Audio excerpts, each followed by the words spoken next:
Good morning, friendships! For today's video, gagawa tayo ng tuna and zucchini o kahoy. Yan. Sarap. May sausawan pang sili. And let's start. Ito na ang ating zucchini. Tatlo lang laman siyang piraso may tuna, egg, sibuyas, bawang, mantika, salt, pepper, and harina. Yan. Hiwain na natin ang ating bawang at sibuyas.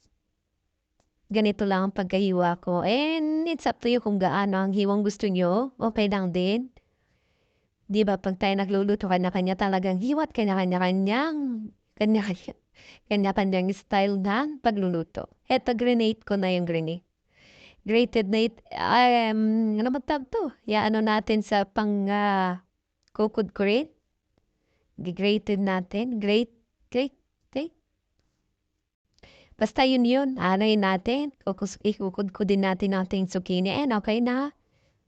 And inalo ko na yung bawang at sibuyas. Lagay ko na rin ang itlog. Dalawa lang nilagay ko. Kita niyo naman 3 zucchini lang. Tansya-tansya na lang tayo. Yung tuna. Hindi ko man siya na himay, pero okay lang yan. Madudurog na rin yan. Yan, durugin natin. Yan, ganito lang kadali. Pag nag-aapura ka na wala kang maisip na ulam, napakadali nito. Invento ko lang to ha. Yan, salt. Yan. Nagyan ko. Black pepper.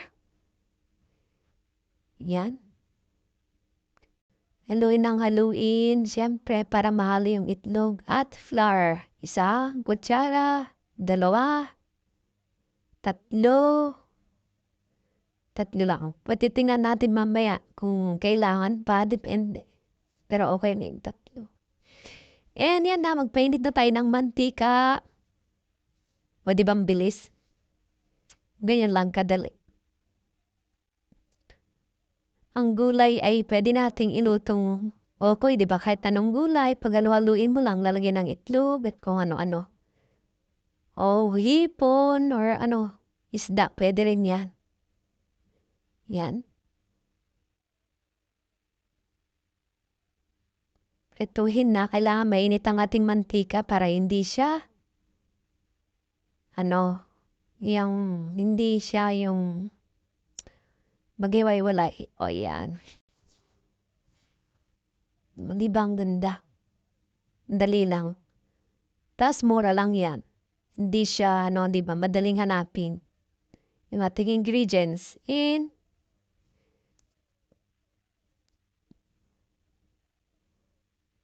tagal Ne-fast forward ko na siya pero hindi pa rin ganun kabilis. Pinahaba sadya para naman maging mahabang ating long form video. And ito na. Nagtimpla tuloy ako ng ating sausawan. Toyo. Meron din tayong suka. Naghiwa na rin ako ng ating. Yan, baliktarin muna natin ito bago masunog. Di pa naman gano. Gusto ko din kasi toasted. Yung medyo malutong-lutong siya, di ba? Yan.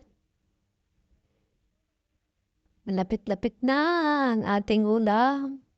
Tuloy natin ang paggawa ng ating sausawan. Yun, gawa na pala instant. Hindi ko na naman naipakita. Luto na siya. Light yung pagka-brown dito, pero brown na siya pag yung sa tunay na buhay. O, diba? Pero kung gusto niyo pa namang mas brown na brown, toasted talaga, ay di, nasa inyo yun, diba?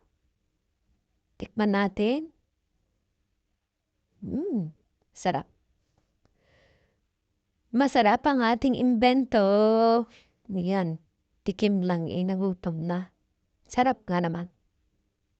And ito na yung ating ginawang sausawan. Nalagyan natin ng suka, yung ating toyo, at yung ating sibuyas na hiniwa at may sili akong pula. Diba di kumpleto? Nagyan ko na rin ng paminta para malasa. Yan na. Diba? Agong luto. Yan, salang tayo ulit. At lutuin lahat ng ating natitirang okoy. And ano na siya, madami-dami na. Naging tanghalian at hapunan na siya. Dami, 3 zucchini lang yan. Tsaka 1 punong lata. 2 itlog. O yan na. So ito na ang ating best part sa pagluluto. Ang kakain na at tikman ang ating niluto. Yan. Ating sausawan. Tikman o malutong at ang sarap. Mainit pang kanin. Yan, ganyan ang ating sausawan. May sibuyas at tsaka sili at toyo at suka. Kain na friendships. Try nyo na ang ating zucchini tuna kokoy. Invento by Jo Marie Vlogs.